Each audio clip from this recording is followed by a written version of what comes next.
this video, I'm going to talk about the break and continue. So first of all, I'm going to make a variable int I is equal to 0.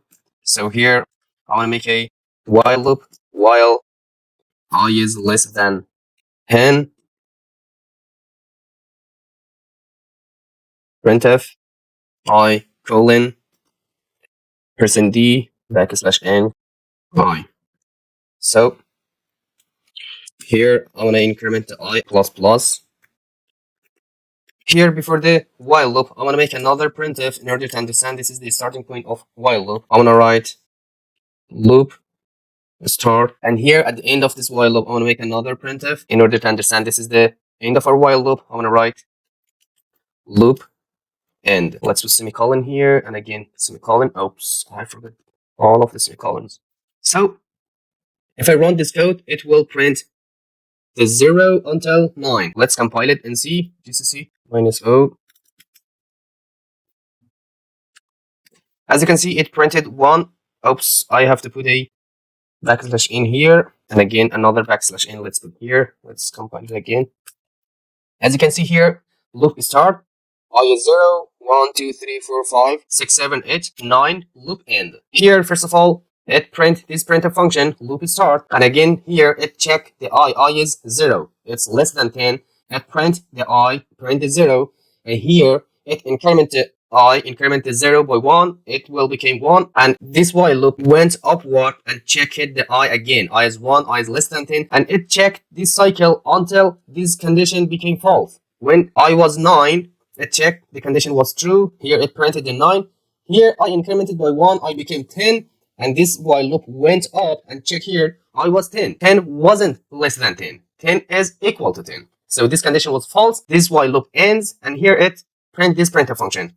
Loop end. Here, if I move this increment function before the printf function, it will print the 1 until 10. So let's check. Here, 1 until 10. So why? Because here it checks the I is 0. So here 0 is less than 10, and here it incremented 0. I here became 1. So it printed the I was 1. It printed 1, and again it goes upward. I is here 1, 1 is less than 10, and here I incremented by 1, I became 2, it printed the 2 until the I became 9. Here I is 9.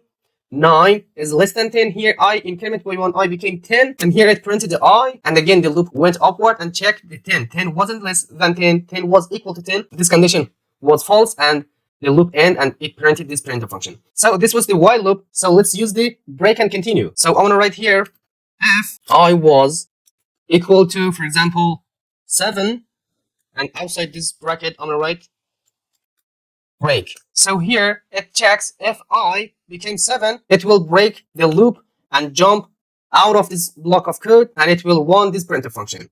So let's check.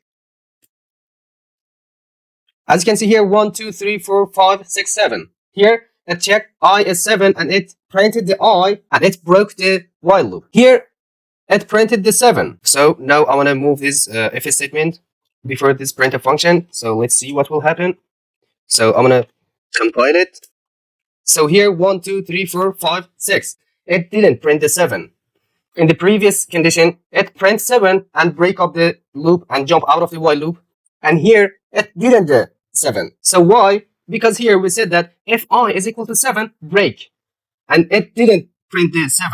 Before printing the 7, let's break the while loop. So if we move this if statement down the printf function, it will first print the 7, and after that break the while loop. So it was about the break statement, and let's see how the continue statement works. So here I'm going to write continue. If we use the continue function, the f function checks this statement. It just escapes this cycle and runs the other cycle of while loops. So let's compile and see how it works. So here 1, 2, 3, 4, 5, 6, 7, 8, 9, 10. Why it didn't escape the 7? Because the if statement is after the printf function. If we move this if statement before the printf function, it will escape the 7. I'm going to compile it again. As you can see, 1, 2, 3, 4, 5, 6. There is not any 7. 8, 9, 10. So here it checks when I is 7, it will continue. It means that it will escape the 7. It didn't print the 7. and continue the while loop, it will print the 8, 9, 10. So the main difference between break and continue is that when we use the break function, it breaks the whole while loop and terminate the while loop. But continue, don't terminate the whole loop, don't terminate the while loop. It just escape that special condition. For example, here, it just escaped the 7 and it runs the other cycle of the while loop. This is the basic information about the break and continue. See you next video and bye for now.